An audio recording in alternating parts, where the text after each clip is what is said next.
दोस्तों आज के इस वीडियो के अंदर हम देखने वाले हैं कि हमें एक नए पासपोर्ट के लिए कैसे अप्लाई करना है। पहले से प्रोसेस काफी आसान हो चुका है। इस वीडियो के अंदर आपको लेटेस्ट प्रोसेस दिखाऊंगा। इसके लिए सबसे पहले तो आपको अपना जो ब्राउजर है वो ओपन करना है और यहाँ पर आपको सर्च करना है पासपोर्ट सेवा। तो हमारे सामने passportindia.gov.in जो सरकार का ऑफिशियल पोर्टल है आ जाएगा। हालांकि इसका जो लिंक है हमने वीडियो के डिस्क्रिप्शन में और आपको पिन कमेंट के अंदर भी दे रखा है। हम एक नए पासपोर्ट के लिए अगर अप्लाई कर रहे हैं तो हमें यहाँ पर रजिस्टर करना होगा। इसके लिए हम इस ऑप्शन पे क्लिक करेंगे तो अब आप सभी के सामने दो ऑप्शन आएंगे। एक तो है CPV दिल्ली और दूसरा है पासपोर्ट ऑफिस वाला। CPV दिल्ली उन्हीं लोगों को ऑप्शन सेलेक्ट करना होता है जो ऑफिशियल पासपोर्ट के लिए अप्लाई करते हैं या फिर डिप्लोमेटिक पासपोर्ट के लिए अप्लाई करते हैं। बाकी के जो नॉर्मल सिटीजन है हम आप सभी लोग तो उनके पासपोर्ट ऑर्डिनरी पासपोर्ट बोले जाते हैं। तो उसके लिए अगर आपको अप्लाई करना है तो पासपोर्ट ऑफिस वाला जो ऑप्शन है ये हम सेलेक्ट करेंगे और इसके बाद में आप देखोगे कि तो अब हमारे सामने जो भी रीजनल ऑफिस होते हैं पासपोर्ट ऑफिस के उनकी जो लिस्ट है वो आ जाएगी। तो आप जो भी स्टेट से हो अपने स्टेट का जो नाम है यहाँ पर लिस्ट में से सेलेक्ट करोगे और इसके बाद में आप सभी लोग देखोगे यहाँ पर दिल्ली का भी नाम आ रहा है। तो यानी कि यहाँ पर दिल्ली से अगर आप हो तो इसमें से ही आपको सेलेक्ट करना है। अब इसके बाद में यहाँ पर आप सभी से पूछा जाता है आपका नाम दर्ज करना है। इसके बाद में आपको अपनी जो जीमेल आईडी है वो यहाँ पर एंटर कर लेना है। आप सभी से पूछा जाएगा क्या आप अपनी ईमेल आईडी को लॉगिन आईडी बनाना चाहते हो। तो ये एक अच्छा डिसीजन होगा जिससे कि हमें अलग से कोई यूजर आईडी याद करने की जरूरत नहीं होगी। तो हमने यस किया है तो आप देखोगे कि लॉगिन आईडी के सेक्शन में हमारी जो मेल आईडी है वही यहाँ पर कॉपी होकर के आ चुकी है। लेकिन हमें यहाँ पर चेक अवेलेबिलिटी के ऑप्शन पे क्लिक करके ये जरूर चेक करना है कि आप पहले से कहीं ईमेल आईडी यूज तो नहीं है। तो मेरे केस में आप देखोगे कि ये जो मेल आईडी है अवेलेबल है, हम इसे लॉगिन आईडी बना सकते हैं। इसके बाद में आप सभी को एक पासवर्ड सेट करने के लिए कहा जाएगा। एग्जाम्पल के लिए मैंने आपको दिखा रखा कैसा पासवर्ड आप रख सकते हो और हमें यहाँ पर साइन अप के ऑप्शन पे क्लिक करना है। तो हमारी जो मेल आईडी है उस पर वेरिफिकेशन के लिए एक कोड सेंड किया गया है। तो आपको अपना जो जीमेल बॉक्स है उसको चेक करना है। तो उसके अंदर आपको एक ईमेल आया होगा पासपोर्ट डिपार्टमेंट की तरफ से, वो जो कोड है यहाँ पर दर्ज करना है। तो हमने दर्ज कर दिया है। इसके बाद में कंप्लीट साइन अप के ऑप्शन पे क्लिक करेंगे। तो बस इतना ही करना था। आपका जो यूजर अकाउंट है वो क्रिएट हो चुका है। तो हमें यहाँ पर बैक टू लॉगिन के ऑप्शन पे क्लिक करना है। इसके बाद में हम अपनी जो मेल आईडी है वो यहाँ पर दर्ज करेंगे। कंटिन्यू के ऑप्शन पे क्लिक करेंगे। तो यहाँ पर अब आपको दो ऑप्शन मिलते हैं। एक तो लॉगिन करने के लिए आप चाहो तो पासवर्ड का इस्तेमाल कर सकते हो जो आपने सेट किया था। इसके अलावा OTP का भी ऑप्शन मिलता है। तो आसान है, हम पासवर्ड के जरिए लॉगिन कर लेते हैं, बार बार झंझट करने की जरूरत नहीं। तो हमने यहाँ पर दर्ज किया है और इसके बाद में साइन इन के ऑप्शन पे क्लिक करेंगे। तो इसके बाद में अब आप पोर्टल के अंदर लॉगिन हो जाते हो। जहां पर अगर हमें एक नए पासपोर्ट के लिए अप्लाई करना है तो यहाँ पर हमें पहला ही ऑप्शन मिल जाता है होम पेज पर, अप्लाई फॉर फ्रेश पासपोर्ट री इशू पासपोर्ट। तो हमें इसी ऑप्शन पे क्लिक करना है। स्किप फॉर नाउ के ऑप्शन पे क्लिक करेंगे, नेक्स्ट करोगे। अब इसके बाद में हमारे सामने जो नेक्स्ट पेज आता है जहां पर आप सभी को सिलेक्शन करना है पासपोर्ट किस कैटेगरी का आप बना रहे हो। तो यहाँ पर जैसे कि हम एक नया पासपोर्ट बना रहे हैं तो सबसे पहले तो हम यहाँ पर फ्रेश पासपोर्ट के लिए अप्लाई करेंगे। इसी के साथ में यहाँ पर पूछा जाता है पासपोर्ट किस प्रोसेस से बनाना चाहते हो। देखो दोस्तों, दो तरीके से पासपोर्ट बनते हैं। एक तो नॉर्मल तरीका होता है जिसमें कि करीब 10 से 15 दिन तक का आज की डेट में समय लगता है, इससे ज्यादा भी लग सकता है, मैं भी आगे बताऊंगा। मैं तत्काल जो पासपोर्ट होता है इसका जो प्रोसेस है इस नॉर्मल पासपोर्ट से थोड़ा फास्ट होता है। इसके अंदर क्या होता है, कई बार पुलिस वेरिफिकेशन बाद के अंदर होता है, आपका जो पासपोर्ट है वो जारी हो जाता है। तो अगर आपको जल्दी में पासपोर्ट की जरूरत है तो उस केस में आप तत्काल का इस्तेमाल कर सकते हो। लेकिन नॉर्मल पासपोर्ट की जो फीस है वो मात्र 1500 रुपए होती है। तत्काल प्रोसेस से अगर आप पासपोर्ट बनाते हो तो 2000 रुपए एडिशनल आपको पे करने होते हैं। यानी कि टोटल हमें 3500 रुपीज की जो फीस है वो पे करनी होगी। तो इसके बाद में हम यहाँ पर नॉर्मल वाला जो ऑप्शन है वो सेलेक्ट करेंगे। अब यहीं पर हमसे पूछा जा रहा है बुकलेट टाइप 36 पेजेस का आपको चाहिए या फिर आपको 60 पेजेस का चाहिए। तो देखो, अगर आप फ्रिक्वेंट ट्रेवलर हो तो आप चाहो तो 60 पेजेस ले सकते हो, लेकिन कभी कभार आपको यात्रा करना है तो उसके इसमें आपके लिए 36 पेजेस सफिशिएंट है। तो हम यहाँ पर 36 पेजेस वाला जो ऑप्शन है वो सेलेक्ट करेंगे और इसके बाद में सेव एंड नेक्स्ट के ऑप्शन पे क्लिक करेंगे। तो अब आप सभी के सामने ये कुछ इस तरीके का फॉर्म आएगा। देखो, अभी जो इन्फॉर्मेशन आप भर रहे हो वो आपके पासपोर्ट पर प्रिंट होकर के आएगी। तो जो भी इंफॉर्मेशन दे रहे हो वो आपके डॉक्यूमेंट से मेल खाती हो। सबसे पहले तो गिवन नेम के सेक्शन में आना है। यहाँ पर आपको फर्स्ट नेम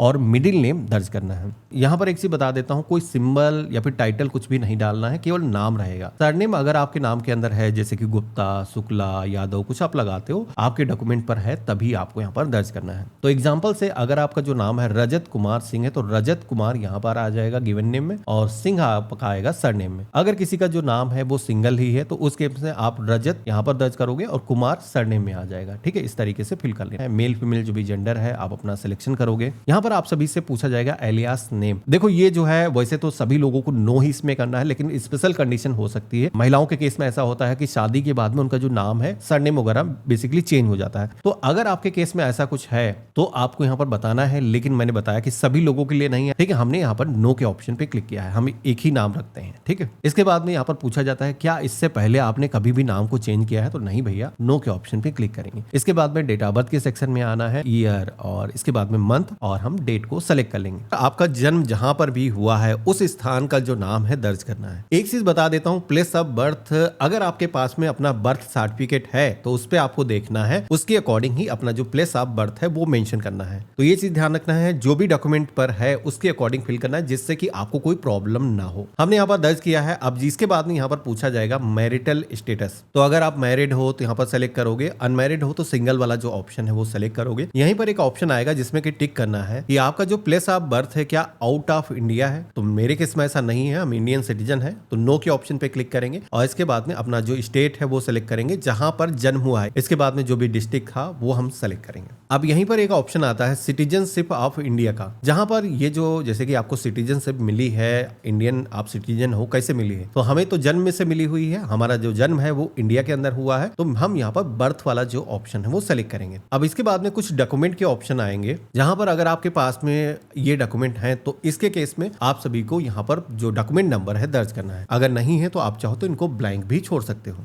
इसके बाद में अगला ऑप्शन आता है एम्प्लॉयमेंट टाइप का, तो यहाँ पर आप सभी को कई सारे ऑक्यूपेशन के ऑप्शन दिखेंगे। तो अगर आप कोई गवर्नमेंट सर्वेंट हो या फिर इसके अलावा कोई काम अभी नहीं करता है तो यहाँ पर नॉट एम्प्लॉयड यहाँ पर ऑप्शन दिया गया है। एम्प्लॉय हो तो प्राइवेट सेक्टर के हो या फिर खुद अभी सेल्फ एम्प्लॉयड हो, खुद का कोई व्यापार करते हो। इसके अलावा स्टूडेंट है, तो यहाँ पर अलग अलग ऑप्शन दिए गए हैं। आपके केस में जो भी अप्लीकेबल है वो आप सेलेक्ट करोगे। यहाँ पर लिखा गया है अगर आप माइनर हो, आपके पेरेंट है गवर्नमेंट सर्वेंट है, तो उस केस में यस करके आपको बताना है। या फिर अगर कोई वुमेन है, उसका पति गवर्नमेंट सर्वेंट है या फिर उसकी पत्नी गवर्नमेंट सर्वेंट है, तो ऐसे केस में आपको यहाँ पर बताना है। तो हमारे केस में ऐसा नहीं है, हम नो के ऑप्शन पे क्लिक करेंगे और इसके बाद में एजुकेशनल क्वालिफिकेशन का एक सेक्शन आएगा, जहां पर आप सभी को आपकी अपनी जो क्वालिफिकेशन है उसके लेवल के बारे में बताना है। तो यहाँ पर जैसे कि आपकी जो क्वालिफिकेशन है 7वीं से कम है, तो यहाँ पर ऑप्शन दिया गया है 8वीं 9वीं है। इसके अलावा आपकी जो क्वालिफिकेशन है 10वीं या फिर उससे ज्यादा है, ग्रेजुएशन एंड अबव है। तो आपके केस में जो भी आपकी क्वालिफिकेशन है यहाँ पर सेलेक्ट करोगे। लेकिन एक चीज यहाँ पर बता देता हूँ, क्वालिफिकेशन अगर आपकी 10वीं से ऊपर है, 10वीं है या फिर 10वीं से ऊपर है, तो आपका जो पासपोर्ट मिलता है वो नॉन ईसीआर कैटेगरी का मिलता है। अगर आपकी जो क्वालिफिकेशन है 10वीं से कम है, 7वीं है या फिर उससे कम है या फिर 8वीं 9वीं है, तो उस केस में जो पासपोर्ट मिलता है वो उस पर लिख करके आता है ईसीआर, यानी कि इमिग्रेशन क्लियरेंस रिक्वायर्ड। तो देखो, जब भी आप किसी भी गल्फ कंट्री के अंदर काम करने के लिए जाते हो तो उस केस में आपको डिपार्टमेंट ऑफ पीओई यानी कि प्रोटेक्टर ऑफ इमिग्रेंट, ये जो डिपार्टमेंट है इससे अप्रूवल लेने की जरूरत होती है। लेकिन अगर आपकी जो क्वालिफिकेशन है 10वीं से ऊपर है तो आपका जो पासपोर्ट आता है उस पर नॉन ईसीआर कैटेगरी का आपका पासपोर्ट होता है, यानी कि इमिग्रेशन क्लियरेंस रिक्वायर्ड लिखा नहीं रहता है। तो उस केस में आप सभी लोग जो पासपोर्ट के जरिए जब भी गल्फ कंट्री के अंदर काम करने के लिए जाते हो तो वहां पर कोई डिपार्टमेंट की तरफ से अप्रूवल करने की जरूरत नहीं होती है। इसके अलावा डॉक्यूमेंट की एक लिस्ट दी गई है।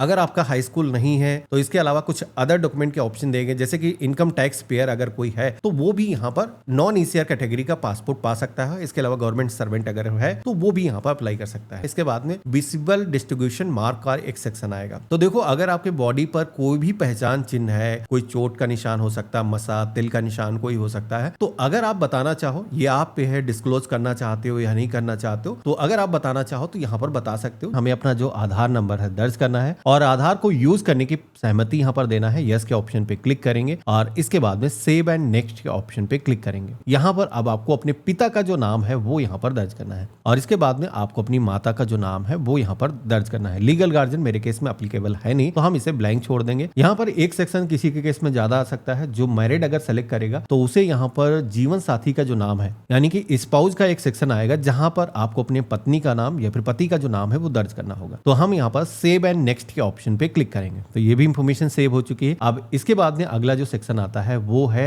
एड्रेस का, जहां पर आप सभी को सबसे पहले तो आपका जो प्रेजेंट एड्रेस है उसका जो पता है वो यहाँ पर दर्ज करना है, जिसमें कि पूछा जाता है क्या आपका प्रेजेंट एड्रेस इंडिया के बाहर है। तो नहीं भाई, नो के ऑप्शन पे क्लिक करेंगे और इसके बाद में हमें अपना जो हाउस नंबर है, जो भी अपार्टमेंट का बिल्डिंग का नाम है वो यहाँ पर आ जाएगा, जो भी एरिया लोकेशन है, विलेज का, शहर का जो नाम है वो यहाँ पर आएगा। तो जैसा आपके डॉक्यूमेंट पर है वैसे ही आपको यहाँ पर अपना जो पता है वो दर्ज करना है, जिससे कि आपका जो फॉर्म है वो रिजेक्ट ना हो, होल्ड ना हो। एक चीज बता देता हूँ, पुलिस वेरिफिकेशन आमतौर पर वर्तमान पते पर होता है, जहां पर अभी आप निवास कर रहे हो पिछले 2 साल 4 साल से, जहां से आप अप्लाई कर रहे हो। तो यहाँ पर हम अपने एरिया का पोस्ट ऑफिस का जो पिन कोड है वो दर्ज करेंगे। इसके बाद में हम अपना स्टेट सेलेक्ट करेंगे, डिस्ट्रिक्ट का नाम यहाँ पर सिलेक्ट करेंगे और वो पुलिस स्टेशन सेलेक्ट करेंगे जहां से हमारा पुलिस वेरिफिकेशन होगा। तो यहाँ पर लिस्ट आ जाएगी, तो जो भी उस एरिया का पुलिस थाना लगता है आप सेलेक्ट कर लेना। अब इतना करने के बाद में यहाँ पर आपको मोबाइल नंबर दर्ज करने के लिए कहा जाता है, लेकिन यहाँ पर लिखा गया है विदाउट कंट्री कोड के। तो यहाँ पर कोई सिंबल उसमें ऐड नहीं करना है, +191 नहीं लिखना है, आपको डायरेक्टली अपना 10 डिजिट का जो मोबाइल नंबर है दर्ज करना है। टेलीफोन नंबर अगर है तो दर्ज कर सकते हो, होगा ही नहीं तो हम यहाँ पर छोड़ देंगे। और इसके बाद में हमें अपनी जो जीमेल आईडी है जो हमने रजिस्ट्रेशन के टाइम पर एंटर करी थी, हम यहाँ पर दर्ज करेंगे। अब इसके बाद में यहाँ पर पूछा जाएगा कि परमानेंट एड्रेस अवेलेबल, तो यस अवेलेबल है, यस के ऑप्शन पे क्लिक करेंगे। तो अब आप सभी से पूछा जाएगा कि क्या परमानेंट एड्रेस जो आपने ऊपर पता दर्ज किया है उससे बिल्कुल सेम है, मेल खाता है? तो अगर आपके केस में परमानेंट एड्रेस और वर्तमान जो पता ऊपर आपने दर्ज किया दोनों ही सेम है, तो उस केस में आप यस करोगे। तो फिर उस केस में क्या होगा कि अलग से कोई पता आपको दर्ज करने की जरूरत नहीं होगी, वही जो पता ऊपर आपने दर्ज किया है वो ऑटोमेटिक सिंक हो जाएगा। लेकिन अगर आपके केस में एड्रेस डिफरेंट है, जैसे कि एग्जांपल से मांगते हैं, अभी आप वर्तमान में किसी मेट्रो शहर के अंदर हो, लखनऊ के अंदर रह रहे हो और पहले आप किसी गांव के अंदर रहते थे या फिर किसी दूसरी लोकेशन पे रहते थे, और उस केस में क्या होता है कि परमानेंट एड्रेस भी एप्लीकेबल अगर आपके केस में है तो आपको यहां पर देना होगा। लेकिन एक चीज बता देता हूं कि परमानेंट एड्रेस के केस में कई बार क्या होता है कि दोनों पते पर भी पुलिस वेरिफिकेशन होता है। जी हां दोस्तों, इस चीज का ध्यान रखना। वैसे तो प्रेजेंट एड्रेस पर ही लोगों का पुलिस वेरिफिकेशन होता है, लेकिन कुछ केस में ऐसा देखा गया है कि परमानेंट एड्रेस पर भी पुलिस वेरिफिकेशन हुआ है। तो अगर आपके केस में जरूरी है, कुछ डॉक्यूमेंट ऐसे हैं जो साबित कर रहे हैं इस चीज को, तो आपको यहाँ पर बताना है। नहीं तो आपको यहाँ पर नॉर्मल तरीके से अगर अप्लाई कर रहे हो तो सेम ही है, हम इस ऑप्शन पे क्लिक करेंगे और इसके बाद में नेक्स्ट करेंगे। तो देखो अभी तक का डेटा सेव हो चुका है। अब इसके बाद में बारी आती है इमरजेंसी कॉन्टेक्ट डिटेल की, जहां पर आप सभी को परिवार का कोई भी एक सदस्य, आपके पिता हो सकते हैं, आपके पति हो सकते हैं, कोई भी अदर जो सदस्य है उसकी इंफॉर्मेशन दर्ज करना है। बेसिकली इमरजेंसी कॉन्टेक्ट डिटेल उसके इसमें दर्ज कराई जाती है कि जैसे कि कभी भी कोई परेशानी हो, विदेश के अंदर आप हो और आपके फैमिली से कनेक्ट करना है तो यहाँ पर कनेक्ट किया जा सके। तो जिसकी इंफॉर्मेशन, जो रिस्पॉन्सिबल पर्सन है, आपके पिता हो सकते हैं, आपके भाई हो सकते हैं, आप उनकी इंफॉर्मेशन दर्ज कर सकते हो।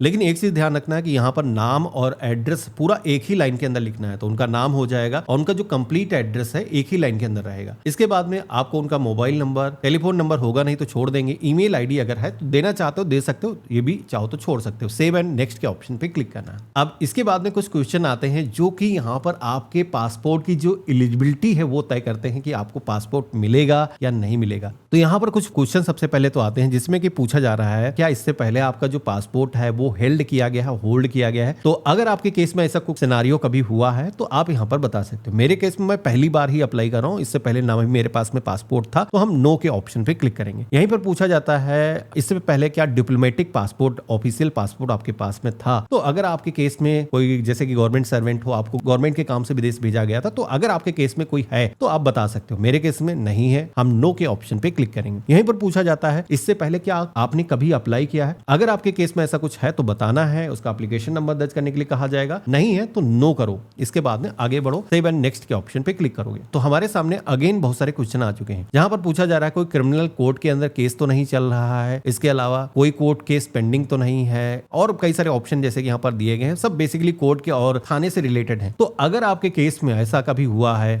आपके कोई भी क्रिमिनल केस रजिस्टर्ड है, तो आपको यहाँ पर बताना होगा। देखो छुपाने से कुछ नहीं फायदा है, क्योंकि पुलिस वेरिफिकेशन जब होगा तो वो चीजें निकल करके आ जाती हैं। तो वैसे नॉर्मल पर्सन के केस में जैसे कि हम आप सब लोग हैं, तो उनके केस में नो नो रहेगा, किसी में आपको यस नहीं करना है, पढ़ जरूर लेना है। अगर आपके केस में कोई भी ऑप्शन एप्लीकेबल है तो आपको यहाँ पर बताना होगा। अब इसके बाद में यहाँ पर भी हम सेव एंड नेक्स्ट के ऑप्शन पे क्लिक करेंगे। अब आप देखोगे कि हमारे सामने एक प्रीव्यू पेज आ जाता है। देखो उपनाम ऊपर आता है, यानी कि सरनेम ऊपर आता है। तो कुछ लोगों को लगता है यार ये तो मुझसे गलती होगी, गलती गलती नहीं हुई है, सही है। यहाँ पर आपका खुद का नाम गिवन जो नाम है वो नीचे रहता है, सरनेम पासपोर्ट के अंदर ऊपर रहता है। यहाँ पर एक चीज आप नोटिस करोगे इसके अंदर, जैसे कि एप्लीकेंट का जो फोटो है वो यहाँ पर नहीं है और यहाँ पर सिग्नेचर नहीं है। ये हमने अपलोड अभी तक नहीं करे हैं और इसकी आपको खुद से आज की डेट में अपलोड करने की जरूरत भी नहीं है, क्योंकि अभी गवर्नमेंट की तरफ से प्रोसेस के अंदर काफी चेंजेस किए गए हैं। अब आप पासपोर्ट ऑफिस के अंदर जब जाते हो तो वहीं पर आपका जो है ये डिटेल कैप्चर की जाती है, DSLR कैमरे के माध्यम से फोटो कैप्चर की जाती है। तो यहाँ पर अब मेरे केस में मान के चलते हैं सारी चीज सही है। अगर किसी को यहाँ पर लग रहा है यार कि पते के अंदर हमने 2 बार इंफॉर्मेशन दर्ज कर दी, कोई चीज यहाँ पर हटानी है, तो वो चाहो तो आप करेक्शन कर सकते हो।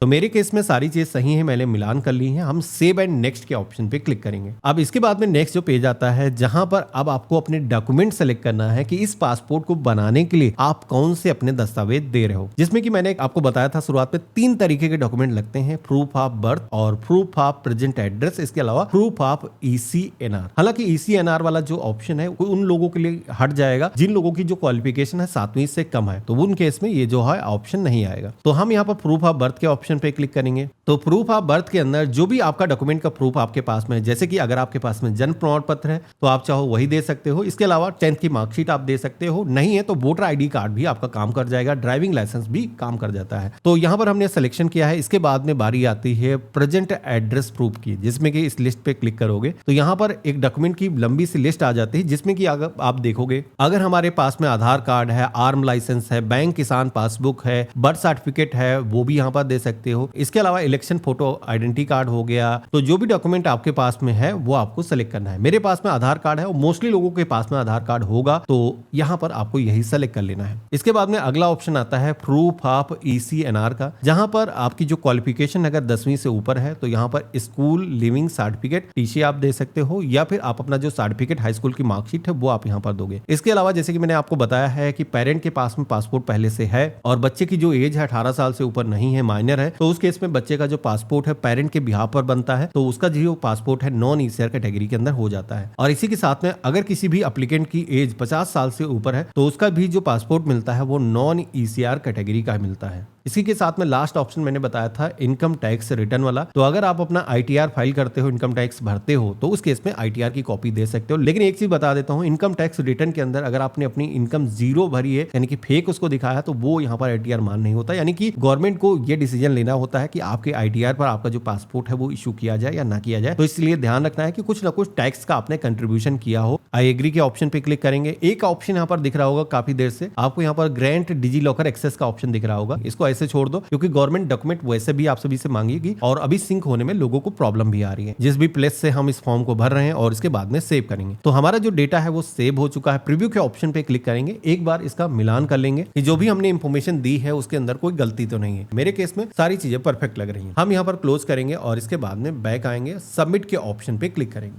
तो अब आप देखोगे कि हमारे सामने एप्लीकेशन का जो रेफरेंस नंबर है वो यहाँ पर जनरेट होकर के आ चुका है। नोट करके सबसे पहले तो रख लेना आगे बढ़ने से पहले। यहीं पर एक ऑप्शन मिलता है पे एंड शेड्यूल अपॉइंटमेंट का। तो यहाँ पर अभी हमने फॉर्म तो भर दिया है, लेकिन फॉर्म भरने के बाद में गवर्नमेंट की जो फीस है पासपोर्ट को बनाने की, वो जो फीस है वो हमें जमा करना है। उसी के बाद में हमारा जो काम है वो स्टार्ट होगा। तो हम यहाँ पर इस पे क्लिक करेंगे। अब यहाँ पर आप देखोगे कि पासपोर्ट के लिए फीस आपको पे करने का ऑप्शन आएगा, जिसमें कि सबसे पहले तो आपको अपना जो पासपोर्ट ऑफिस है वो सिलेक्ट करने के लिए बोला जाएगा। तो यहाँ पर इस लिस्ट में से जो भी आपका नियरेस्ट है वो आप सिलेक्ट कर सकते हो। आपको यहाँ पर कुछ दिखेंगे PSK और सिटी का नाम लिखा होगा। इसके अलावा कुछ के आगे POPSK और आगे सिटी का नाम लिखा होगा। तो यहाँ पर PSK जो होते हैं ये गवर्नमेंट के खुद के सेंटर होते हैं। इसके अलावा POPSK जो लिखे गए हैं वो होते हैं पोस्ट ऑफिस के अंदर रिसेंटली पासपोर्ट सेवा केंद्र की सुविधा ओपन करी गई है, यहाँ पर वो भी आपको दिखते हैं। तो जहां पर आप जाना चाहते हो आपको सबसे पहले तो सिलेक्शन करना है, उसका जो कंप्लीट एड्रेस है वो यहाँ पर देखने को मिल जाएगा, तो कोई डाउट आपको नहीं रहेगा। इसके बाद में आप अपनी जो डेट है वो सेलेक्ट करोगे, किस डेट का आप अपॉइंटमेंट लेना चाहते हो। देखो एक जो डेट है ऑटोमेटिक सजेस्ट होकर के आती है, लेकिन आप सेटिस्फाई अगर नहीं हो, आप चेंज करना चाहते हो, तो कैलेंडर के ऑप्शन पे क्लिक करके आप इस तरीके से नेक्स्ट करके आगे जा सकते हो। और जो भी ग्रीन कलर की डेट यहाँ पर दिखती है आप उन डेट्स में से कोई भी एक डेट सेलेक्ट कर सकते हो। इसके बाद में हम मेक पेमेंट के ऑप्शन पे क्लिक करेंगे, ओके करेंगे। अब आपको पे नाउ के ऑप्शन पे क्लिक करना है। तो अब आप सभी के सामने पेमेंट करने के लिए कई सारे मल्टीपल पेमेंट मेथड आ जाएंगे। आप चाहो तो ये जो पेमेंट है नेट बैंकिंग के माध्यम से कर सकते हो, या फिर क्रेडिट कार्ड के माध्यम से कर सकते हो, डेबिट कार्ड, और इसके अलावा यूपीआई का भी ऑप्शन दिया गया है। क्रेडिट कार्ड के केस में 17 रुपए ज्यादा लग जाते हैं, तो मैं सजेस्ट नहीं करूंगा कि इससे पेमेंट करो। आप चाहो तो यूपीआई से आसानी से पेमेंट कर सकते हो। मैं इसी का सिलेक्शन कर रहा हूँ। यूपीआई से जब आप पेमेंट करते हो तो जिसमें कि आपको एक क्यूआर कोड दिखेगा, जैसे कि मर्चेंट की शॉप पर आप स्कैन करके पेमेंट करते हो। यहाँ पर ये जो क्यूआर कोड है स्कैन करोगे और आपका जो पेमेंट है वो हो जाएगा। तो यहाँ पर अब आप देखोगे कि हमारे सामने पेमेंट होते ही अपॉइंटमेंट की इंफॉर्मेशन आ चुकी है। हम प्रिंट अपॉइंटमेंट रिसिप्ट के ऑप्शन पे क्लिक करेंगे तो यहाँ पर एक पावती स्लिप जनरेट होकर के आएगी। इसके अंदर वैसे तो तमाम पन्ने होते हैं, आपको रीड करने के लिए आप पढ़ सकते हो, लेकिन इसके अंदर जो प्रिंट करने की जरूरत है उसका केवल पहला पन्ना आप प्रिंट कर लेना। हालांकि आज की डेट में इसकी भी जरूरत नहीं है, आप चाहो तो डिजिटल तरीके से आप अपने फोन के अंदर सेव करके पासपोर्ट ऑफिस जा सकते हो। लेकिन एक चीज बताऊं, कई जगहों पर आपको जरूरत पड़ती है, तो पासपोर्ट जैसी आईडी आप बना रहे हो तो पहला पन्ना आपको प्रिंट कर लेना है, इसी पर मेन इंफॉर्मेशन होती है। पासपोर्ट ऑफिस जब भी आप जा रहे हो तो अपॉइंटमेंट स्लिप पर आपको कुछ इंफॉर्मेशन ध्यान देना है। सबसे पहले तो जैसे कि पासपोर्ट ऑफिस का एड्रेस यहाँ पर दिखाया जाएगा, तो आपने जिस भी पासपोर्ट ऑफिस के लिए अपना अपॉइंटमेंट बुक किया है वहीं पर आपको विजिट करना है। इसके अलावा आपको यहाँ पर टाइम दिखेगा, जो कि अपॉइंटमेंट का जो टाइम है जैसे कि यहाँ पर दिखाया गया है वो आपको दिखेगा, और बैच नंबर, सीक्वेंस नंबर दिखेगा। तो ये ऑफिस पर्पस के लिए है। तो इसे आप जब पासपोर्ट ऑफिस के अंदर जाओगे तो निश्चित टाइम से कम 30 मिनट पहले पहुंच जाना, जिससे कि आपका सारा काम समय पर हो जाए। अब पासपोर्ट ऑफिस के अंदर जब भी आप जा रहे हो तो कुछ चीजों को आपको ध्यान रखना है। देखो, ये जो स्लिप है सबसे पहले तो आपको निकाल लेना है। अन्य एडिशनल जो भी डॉक्यूमेंट आपने लगाए हैं वो साथ में सब ओरिजिनल कैरी करनी है, और उनके फोटोकॉपी के 2 सेट आपको बना लेना है, और वो सेट आपको साथ में रखने हैं। ओरिजिनल डॉक्यूमेंट आपको एक फोल्डर के अंदर रख लेना है। 2 फोटो आपको लेके जानी है। हालांकि फोटो मांगता कोई नहीं है, फोटो आपकी डिजिटल तरीके से कैप्चर करी जाती है, लेकिन हो सके तो पासपोर्ट साइज की फोटो रख लेना, कहीं जरूरत पड़ जाए तो काम आए। अब आप पासपोर्ट ऑफिस जब भी आप जा रहे हो तो वहां पर जब आप विजिट करोगे तो पासपोर्ट ऑफिस के अंदर सिक्योरिटी गार्ड सबसे पहले तो मिलेगा। वो आपके अपॉइंटमेंट स्लिप को चेक करेगा, और सबसे पहला जो काउंटर मिलता है जहां पर आपका बायोमेट्रिक लिया जाता है, यानी कि आपकी फोटो कैप्चर की जाती है और आपकी जो फिंगरप्रिंट है वो कैप्चर की जाती है। इसके अलावा एक काउंटर ही है जहां पर आप सभी को अपने जो डॉक्यूमेंट है वो स्कैन कराने हैं। मेन जो काउंटर होता है पासपोर्ट को जारी करने का वो होता है सी काउंटर। सी काउंटर पर जब भी आपको दिखेगा तब आपको जाना है। तो वहां पर आप सभी से कुछ बेसिक क्वेश्चन पूछे जा सकते हैं।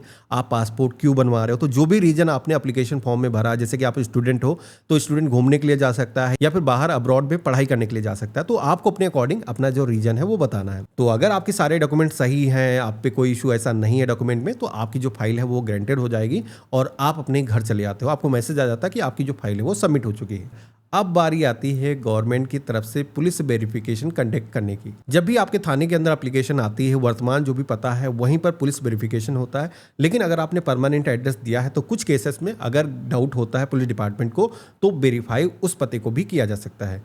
तो यहाँ पर आप सभी का जो पुलिस वेरिफिकेशन है पुलिस थाने की तरफ से जो किया जाएगा तो उसमें होता ये है, कई बार पुलिस डिपार्टमेंट के जो ऑफिसर्स हैं वो आपको खुद ही पुलिस स्टेशन बुला लेते हैं और कहा जाता है कि जो भी डॉक्यूमेंट आपने दिए हैं पासपोर्ट ऑफिस के अंदर उसकी एक जीरोक्स कॉपी उनको देना है। इसके अलावा पेरेंट के भी कुछ डॉक्यूमेंट मांगे जा सकते हैं, तो अगर मांगा जाता है तो आपको सबमिट करना है। अब पुलिस जैसे ही अपनी रिपोर्ट लगाती है तो हफ्ते से 10 दिन तक का समय लग सकता है। उसके बाद में आपका जो पासपोर्ट है आपके घर के पते पर पोस्ट के माध्यम से डिस्पैच हो जाता है, जो कि पोस्टमैन लेकर के आता है। तो ये रहा कंप्लीट प्रोसेस। इस तरीके से आप पासपोर्ट के लिए अप्लाई कर सकते हो। आशा करता हूँ ये वीडियो काफ़ी वैल्यूएबल लगी होगी। अगर आप ये जानना चाहते हो कि पासपोर्ट ऑफिस जाने से पहले हमें क्या क्या डॉक्यूमेंट अपने पास में कैरी करने हैं, क्या वहाँ पर क्वेश्चन पूछे जाते हैं, डिटेल में अगर आपको जानना है क्या पूरा प्रोसेस होता है कंप्लीट वहाँ पर, तो हमने इससे पहले जब पासपोर्ट ऑफिस विजिट किया था तो उसका एक पूरा वीडियो मैंने बनाया था। तो आप वीडियो के डिस्क्रिप्शन में उस वीडियो को देख सकते हो, जिससे कि पहले से आपको सारी चीज़ें पता होंगी और उसके बाद में आप जब जाओगे तो स्मूथली सारा काम आपका हो पाएगा। और हम मिलते हैं ऐसे ही एक नए वीडियो में, तब तक के लिए गुड बाय, जय हिंद।